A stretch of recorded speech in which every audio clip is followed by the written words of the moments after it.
Start our lecture. So in lecture you can in the lecture is muscle.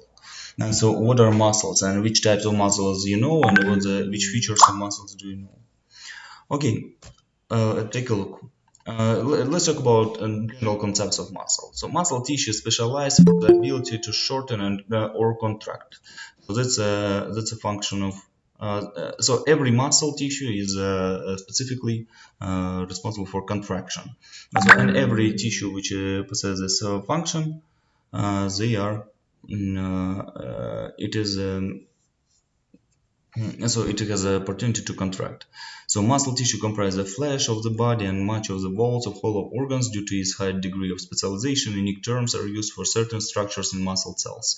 So now let's talk. So you know what is a muscle? We discussed in anatomy class, yeah, and now you have a little general concept of the muscle tissue. So let's see it.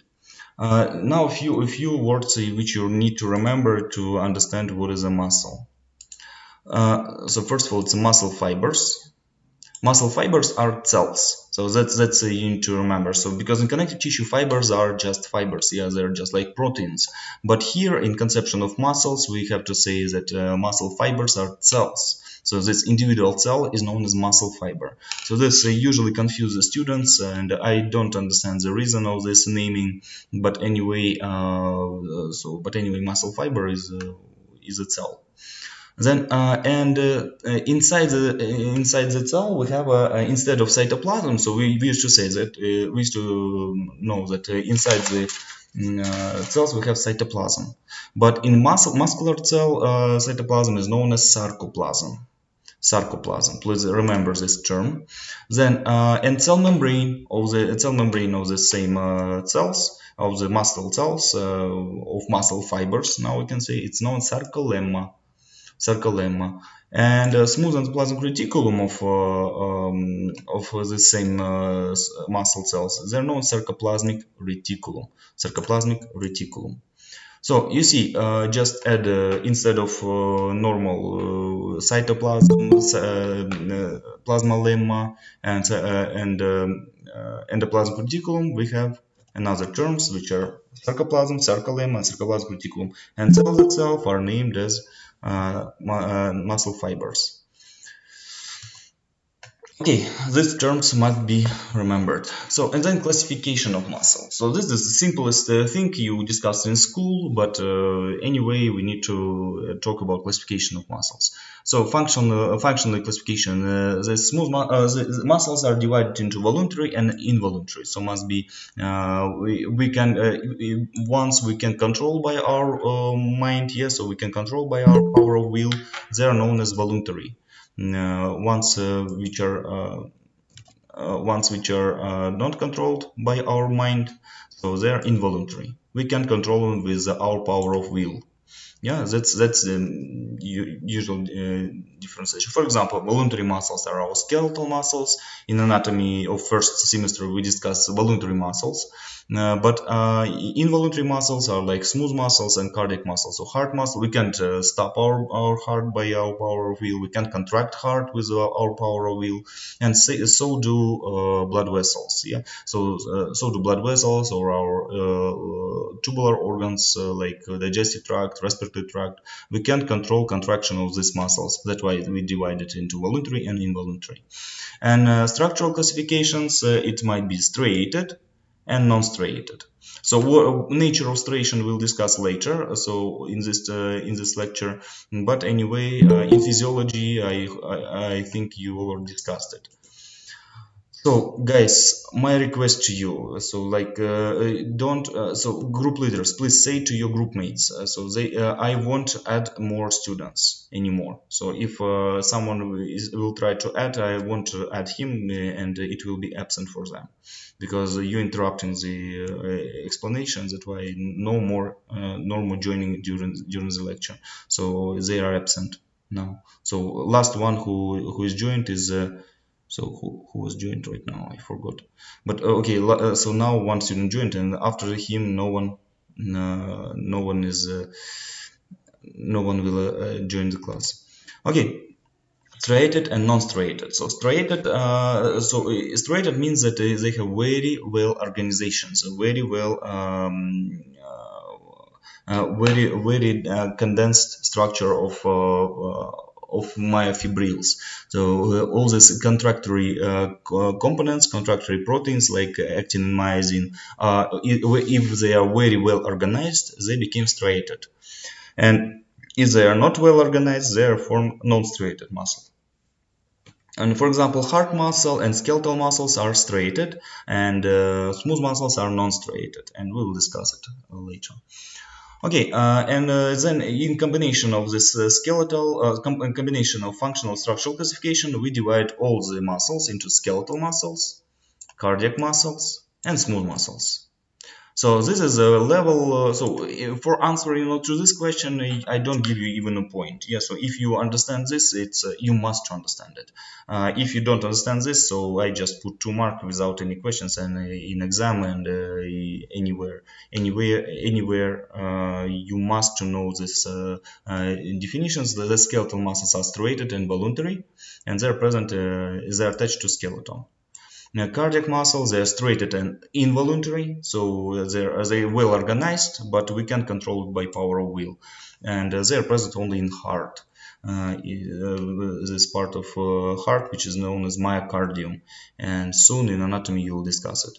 And we have smooth visceral muscles. Smooth visceral muscles, which are present in tubular organs, they are non-striated and involuntary. They are not well organized, and they are not. They have no. We can control by our power of will, and they're present in hollow organs and vessels. And vessels are also hollow organs, but okay. Anyways, the smooth muscles, we will discuss it also in the end of this lecture. Let's talk about skeletal muscle. We already know it. Yeah, so it's a function of them is a movement of bones along other bones. Sometimes in rare conditions they move cartilage along other cartilage. So, but usually it's they facilitate the movement of our limbs and our parts of the body and our volatile movement of all this. Our volatile movement of the body is made by skeletal muscles. And function. Okay, and now let's talk about connective tissue investments of a skeletal muscle. Connective tissue investments means you see skeletal muscle is just a cell. It possesses actin and myosin inside it, but we need a covering of them. I remind you that connective tissue helps us to nourish the tissue. It helps to provide integrity to this tissue, and of course we must have connective tissue in the muscles. And we have they are endomysium, which is present around every cell. So every cell of every fiber. You remember muscle fiber? It is the cells of muscles. And every muscle fiber is surrounded by endomysium. It is composed of reticular fibers. You remember in connective tissue we discussed what are reticular fibers, and this endomysium is produced directly by muscular cells. And they play a role of a basement membrane, like basement membrane of epithelial cells, same endomysium service. Then we have perimysium. When group of it's composed of dense connective tissue. It surrounds a group of muscle cells. So like shown here. So individual muscle fiber possess endomysium. So then group of this cells are surrounded by endomysium, and epimysium is present around all the muscle. Entire muscle is surrounded by epimysium. It is dense connective tissue, and actually epimysium plus perimysium collectively form the tendon. And you remember the tendon is a site of attachment, muscle to bone attachments. So, and these tendons are made up of. So when muscles are already over in the end of the muscles, like here you see this border, yeah. So now let me delete it. So here you see the border. So when muscles are over, but connective tissue is continued, and this connective tissue this connective tissue of epimysium and perimysium. They form this dense regular connective tissue. But here, but when they surround the muscle, they are dense, might sometimes irregular connective tissue. Okay, and they form the deep fascia also, not only tendons but deep fascia also. Okay, let's continue. And this hierarchy of skeletal muscle organization. So now I'll just I hope you'll observe it by yourself. You need to remember these names. They're myofilaments, myofibrils, muscle fiber, muscle fascicle. So please sound off. Ishtiaq, please sound off. Okay, myofilaments, myofibrils, muscle fiber, and muscle fascicle. I understand that everywhere we see this MF, MF, and and usually students confuse in it. So let's talk about this in this diagram. So you see, myofilaments is the smallest organization unit of the muscles. They're myosin and actin. So you heard about this myosin and actin, which is present here. They are known as myofilaments, and they are present inside one cell. Then group of these myofilaments, they form the myofibril. So that's inside the cell. So it's, you see, it's compartments of a one cell. Myofilaments present here. Myofilaments is a structural unit of myofibril. Then myofibril is a structural unit of muscle fiber. Muscle fiber, you already know what is a muscle fiber. Yeah, muscle fiber is a cell. And then muscle fiber is a structural unit of fascicle. Fascicle. So fascicle is a group of muscle fibers which are surrounded by perimysium. You remember, now we discuss this connective tissue investment to this. It's perimysium, and this group of fibers which are surrounded by perimysium are known as fascicle. And then all these fascicles are collected in one entire muscle. An entire muscle is covered by epimysium. Epimysium. So that's the hierarchy of organization. Once again, so let's start from epimysium. So here we have entire muscle. Entire muscle is covered by epimysium, and it is composed of muscle fascicles. Fascicles are surrounded by perimysium, and this perimysium, inside this perimysium, we can find muscle fibers, and these muscle fibers, they are cells, yeah, and inside the cells we have so main composition of cytoplasm of muscle cell are myofibrils. Each of this is myofibril. So how they divide from each other we'll discuss later, but they are present. They're present inside the cell, and each myofibril is composed of myofilaments, which are shown here: myosin and actin. This is myofilaments. Okay, I hope you remember it. So now later it will be very important to remember all these terms, especially for MCQs in the end of semester. Structure of skeletal muscle fibers. Skeletal muscle fiber is composed of, so you remember, muscle fiber is a cell. So how cell is present? So first of all, what is the first thing you need to remember? It's they possess nucleus peripherally arranged. So the nucleus present peripherally. So you see, cytoplasm is fully embedded with myofibrils, and nucleus has no space to be present in the middle. Usually we used to remember that nucleus is located in the center of cell, but here it's present peripherally. Okay, skeletal muscle fibers, they are composed not of one cell. Actually, it is like syncytial cell, because of one cell is joined with another cell, and we have a lot of nucleuses in one cell. In one muscle fiber, we have a lot of nucleuses because during the embryogenesis, they adjoin to each other, and we have one common cell, one common sarcoplasm of them, and one sarcolemma. Cell membrane is one common cell membrane for all the cells, to entire cell. But inside the cell, we have a lot of nucleuses. That's why it's called as multinucleated cell. Okay, and these cells are unable for cell division anymore. So in adult period, so these muscles cannot be divided, and I can explain it in this way. So because of well organization here, we are unable to facilitate mitosis process. Because for mitosis process, we require liquid composition. So I mean. Fluid cytoplasm we need, but here we have myofibrils which are very tough, and due to this myofibril composition, of course, we unable to facilitate the cell division. No nuclear kinases is present, so karyokinesis is impossible, and especially cytokinesis is impossible in this type of cells. So that's why, but you know that we have different, but everyone who ever gone to gym, you know that muscles are changed in size, but they are changed not because of cell division, but they are changed due to cell growth. So one cell can be grown until this size. It's and this is named as hypertrophy. Hypertrophy in pathology we'll discuss what is hypertrophy, but now you can say that in hypertrophy, so we increase the number of myofibrils, but we don't increase the number of cells.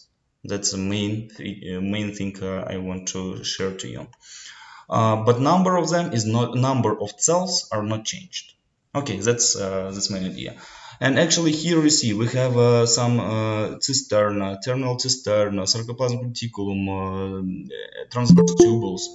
We will discuss it right now. What is A band, I band, Z line also is the point of our next discussion. Okay, in skeletal muscles, these fibrils, myofibrils, they possess cross striations. These cross striations we have, and that's why even in a light microscope,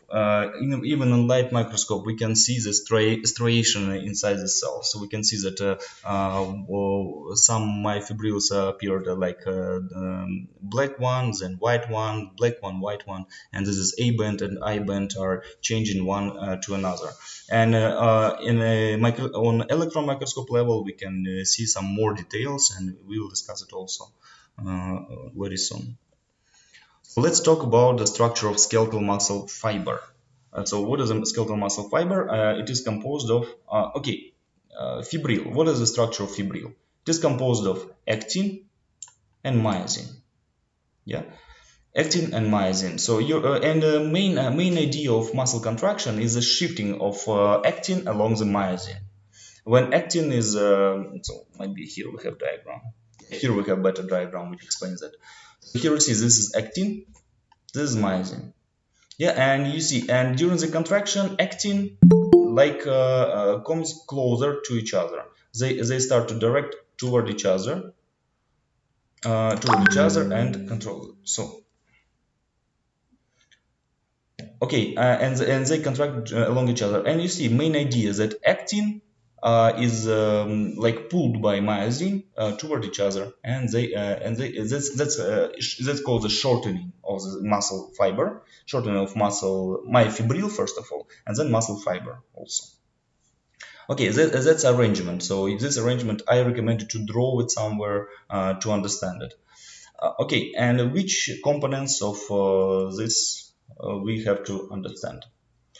Actin. So let's talk about actin more. Actin is a part of cytoskeleton. You remember that actin is a normal structural protein of every cytoskeleton of every cell.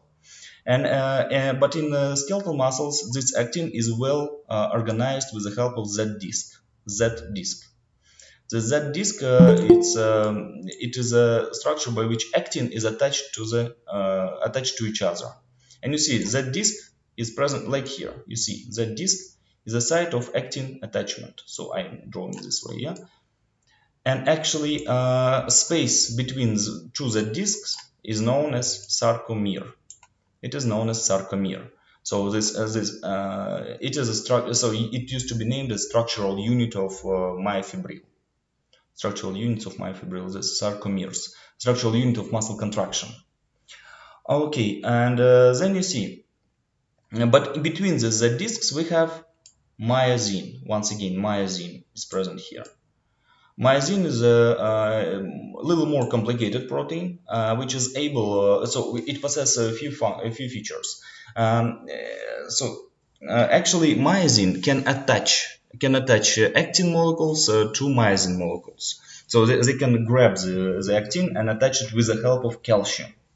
With the help of calcium, they can just attach it, yeah, with the help of calcium. But also along with it, after the attachment of them, it can work as ATPase. ATPase is you know that energy in our cells are stored in a molecule known as ATP. And when we use this energy, we use it with help of enzyme known as ATPase. And that's why on myosin we have ATPase sites. And it can doesn't only attach the actin to myosin, but also it leads to sliding of actin along the myosin. So that's how ATP is used in muscles. That's how ATP is used in muscles. So how calcium appears here, it's a point of further discussion. But anyway, so when calcium releasing of calcium causes the attachment of actin to myosin, and then myosin is activated, and myosin start to use ATP to shift actin along it. Okay, let's talk about structure. So why we see these striations. So let me delete everything. Okay. First of all, we already discussed about Z disk. Z disk is a site of actin attachment, and of course, if we pass the light or electron through this, so when we want to observe it, it will repel from the surface of the Z disk because it's a very condensed structure, and that's why this is known as electron micrograph, TEM. It's a transitional electron microscope, transmission electron microscope. And when electron try to pass through this Z line, it repels, and that's why we see it like dark line. Okay, very thin dark line, but around it we have actin. And actin, you see, between actin we have a space. And that's why a lot of electrons can easily pass through these gaps between actin molecules. If we talk about this area, yeah, in this area, so you see it's pure actin is present here. And that's why light easily passes it, and that's why it's called as I band. I band means isotropic band. Isotropic means electron can easily pass it. Okay, but you know that actin is this size. But what is the line? What is this line? Actually, it is a line of myosin. So here in the middle we have myosin molecules. Take a look. Myosin molecules, and that's and you see where we have overlapping of actin and myosin. So like here, yeah, actin and myosin, they're overlapping here, and that's why we see this dark band. So, and here also, yeah, here we see the dark band, and this is A band, anisotropic band. It's it's site when actin and myosin are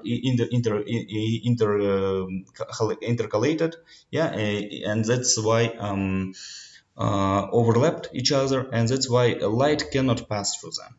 Not light, not electron can pass through. That's why we see the same feature as we discussed here. Electrons repels, and that we see in electron microscopy this picture. Okay, and here we see same have actin, yeah. But what is this? What is this space? What is this space? Actually, it is a space of pure myosin. It is known as M line, myosin line. So only here we have only. Oh, sorry, it's H zone. Sorry, I confused. It is known as H zone. H zone when we have only myosin. Only myosin is present, and you see it's a little lighter than this area. So here it's lighter than here. Because of what? Because here we have no actin. No actin overlapping this myosin, but myosin is much thicker than actin. So 3 times thicker than actin, and that's why it is even darker than this area. So compare this and this. It's a little darker. That's why it's still named as A band, but it is less light than this I band. Okay, but in the middle, so in the middle, this so let's take a look. In the middle, these myosins are so they have something like M line. So this M line is the site of thicker part of myosin. So we don't actually know. So we don't definitely know. So what's the role of this M line? So it's just a feature we observed in electron microscopy. It's just a thicker part of this myosin. Okay, and take a look here. We also have Z line, Z line or Z disc, and from to which attached actin molecules. Actin molecules are attached until this point. Yeah, and here we have, but in the middle between them we have myosin. So that's a proximal picture. You can say, and you see here we have, once again I repeat it. So here we have no overlapping. No overlapping happens. No overlapping happens. No overlapping happens, and that's why it's named as H zone. So you see, I band is composed of Z disk and parts. 1 minute. Depende de na soara samachki. He is not ghetto, man. Okay, guys, we continue. Okay, guys, we can. دلار نسوار ولا ناصر دي ناصر شكل Guys, we تو continue. سيجرت ولا يوري Guys, stop talking. We continue. Okay, so we discuss the structure of skeletal muscle fibers. So we discuss what is Z disc, what is I band, what is A band, and how they are organized. So, and you see, and I want to explain to you alterations in sarcomeres during contraction. So here we see that during the contraction, it gives a shifting of this actin to myosin. And which changes we have? Which changes we have? So you see that H zone gets shrinked. So here you see H zone is absent. H zone is totally usually during the contraction H zone is disappearing. H zone disappears. And what happens to A band? A band remains stable because you see, because myosin molecule, so myosin molecule facilitates the A band. So A band is not changed. Only H zone is shrinked. And what happens to I band? I band shrinks also because actin penetrates deep inside the A band, and that's why you see A band width remains unchanged. Width of H and I bands decreases as actin is pulled past the myosin, and that line in interval narrows. So in sarcomere, you see shrinks. So because of Z lines, because Z lines are shortening. Yeah, so we have space between Z lines are shortening, and that's the main purpose of muscle contraction. Okay, let's talk about mechanism and coordination of skeletal muscle fiber contraction.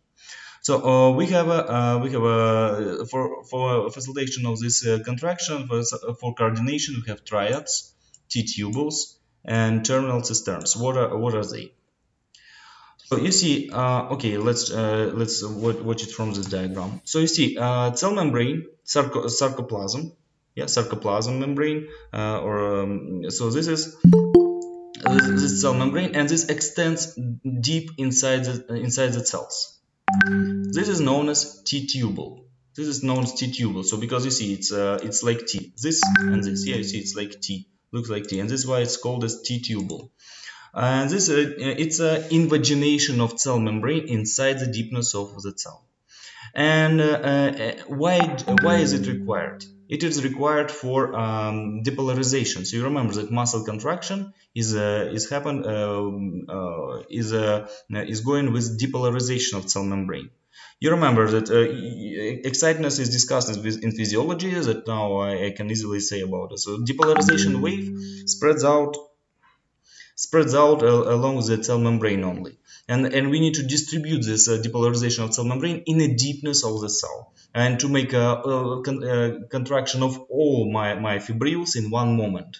Because just imagine that if depolarization happens only along the cell membrane, so this myofibril won't take this excitement wave, and that it will be contracted later than normally. But when excitement wave present all over the cell, all of the myofibrils are contracted in one common contraction, and that gives a strength to our skeletal muscles with the help of T-tubule. Okay, but what do we have along the T-tubule? So might be here on this diagram. Yeah, so this is T-tubule. You see what this T-tubule and spread the depolarization wave. But what do we have around this T-tubule? Around the T-tubule we have sarcoplasmic reticulum. So sarcoplasmic reticulum is endoplasmic reticulum of normal cell, but here it serves to little another function. We used to say that endoplasmic reticulum produces fats, produces lipids and other exchange, and exchange happens there, and also they and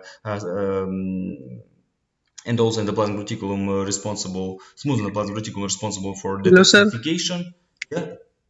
Yes. Okay, and this around this T-tubule we have a sarcoplasmic reticulum, and sarcoplasmic reticulum here serves to calcium storage. So calcium is stored inside it, and calcium is stored. On the surface of the on the surface of this sarcoplasmic reticulum, we have calcium pumps, and their main task of these pumps is to collect calcium back inside the sarcoplasmic reticulum. Yeah, they collected back, and then all the sarcoplasmic reticulum get rich with calcium inside it. Okay, and when depolarization wave comes here, so what happens? Due to the depolarization, this calcium which is stored in the sarcoplasmic reticulum released outside, and from each part of the sarcoplasmic reticulum released calcium. And you remember what function of sarcoplasmic reticulum is a connection between actin to myosin, and it initiates the muscular contraction. So here you see, and actually this T-tubule and this sarcoplasmic reticulum which surrounds this myofibril, so they divide the sarcolemma, so all this muscle fiber, into fibrils. So this is fibril. They are divided this way. And you remember, in the beginning I said we have myofilaments and myofibrils. And myofibrils, they are divided by these T-tubules and sarcoplasmic reticulum. So, and this structure, when T-tubule is surrounded by sarcoplasmic reticulum, this part of sarcoplasmic reticulum is known as cisterns. It is known as muscular triad. So that's you see, it's like three tubules. It looks like three tubules. It's 1, 2, and 3. Yeah, so one T-tubule and two sarcoplasmic reticular cisterns, they form the muscular triad. And they in skeletal muscles, they are present along the eye band. They're present in the site of attachment of so T-tubules are present along in the side of A-band and I-band attachment. So here you see it's attached to this way. It's a typical feature of skeletal muscle, because in cardiac muscle it has little different features. But main idea, so it's T-tubule distributes the excitement wave, and sarcoplasmic reticulum stores the calcium and releases calcium only after the depolarization of T-tubule, and calcium causes the contraction, so it initiates the contraction. So here you see that once again T-tubule activates the cisterns, then the cisterns release calcium inside the sarcoplasm, and this calcium causes the contraction, and all contraction happens in one moment. Okay, and here one thing I want to explain to you. But what happens after the contraction? How relaxation happens? We know that muscle contraction is active process. It requires ATP to shift actin to myosin. Yeah, but relaxation is also active process. Also active process because it requires ATP for collection of calcium back inside the sarcoplasmic reticulum. That's why we can say that relaxation and contraction, both of them are active processes. And here I want to say to you one little example. So after the body death, so when person is dead, so might be you heard that we have a condition when all the muscles are like stoned. Yeah, all muscles get stoned, or so get very How it's called? Yeah, okay, stoned and enough. And why it happens? So actually, when we have no ATP, gradually all the calcium from muscles are released outside in from sarcoplasmic reticulum, released into the sarcoplasmic reticulum, into the sarcoplasm, and then all actins and myosin get attached to each other. And usually, in normally, when calcium releases it follows with contraction. But once again, we are dead. We have no ATP production. And if there are no ATP, so it's attached but not shifted. Actin is not shifted along the myosin. And that's why this condition is known as rigor mortis. Rigor mortis. So that's it's stiffness of muscles after the death. So when calcium is released inside the muscles. So and that's why I once again I want to repeat. Muscle contraction is active process because on myosin we have ATPase, but relaxation is also active process due to activity of calcium pumps in the sarcoplasmic reticulum. Okay, okay. If you didn't understand it, so please observe this lecture again in YouTube. Then structures which are associated with it. So how skeletal muscles are activized? They are activized by neuromuscular junction. Neuromuscular junction. So axon of motor neuron is attached to muscles, and inside the axon terminal we have vesicles which are known synaptic vesicles, and they contain the acetylcholine. Acetylcholine. This acetylcholine is and on the surface of muscles we have acetylcholine receptors. Acetylcholine receptors, and these receptors are activized by this releasing of these synaptic vesicles, and it causes a depolarization on the cell membrane, and this depolarization of cell membrane spreads where in T tubules and all over the muscle, and also inside the T tubules, and that's how process of muscle contraction happens. Once again, nerve gives a stimuli to create the stimuli to muscles, release vesicles. These vesicles attach to cell membrane of muscle. It causes depolarization, sodium entrance into the cell, and then it creates the active potential or firing potentials. In some books you can find firing potential. It spreads along the T tubules, and T tubules are activized and cause the activation of this sarcoplasmic reticulum, and calcium releases outside, and it is followed with muscle contraction. Okay, so that's again okay, that's discussed. This again one more diagram which explains the same. So acetylcholine, so causes activation of acetylcholine receptors. It causes the sodium entrance, and this sodium entrance is the main event in depolarization. And depolarization spreads all over the muscle and along the T tubules, entered in the deepness of every muscle cell. Okay, we have other neurons like proprioceptors. They control the strength of muscle. They control how much we can tangent this muscle, because we don't need to overstretch our muscles. For example, we have a muscle spindle and tendon organ which controls the regulate the muscle contraction, and that's why we can write here, so we can do the gentle activity of muscles. Embryonic development. Development of skeletal muscles goes from myotome of the somites. I hope you remember previous semester where we discussed the somites, and the somites are divided into myotome, dermatome, and sclerotome, and myotome is predominantly responsible for skeletal muscle formation. Okay, and cardiac muscle. So as time says to me, it's over. So we'll continue this lecture in next time, and it remained only 3 lectures for you. So 2 lectures remained, and next time we'll discuss cardiac muscle, smooth muscles, and in the next week we'll discuss the nervous system. Okay, thank you for attention. So let's check your attendance. So 1 minute.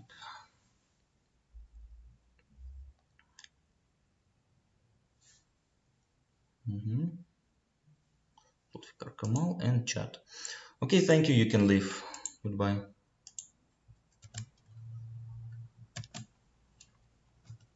Goodbye. You can leave. Thank you.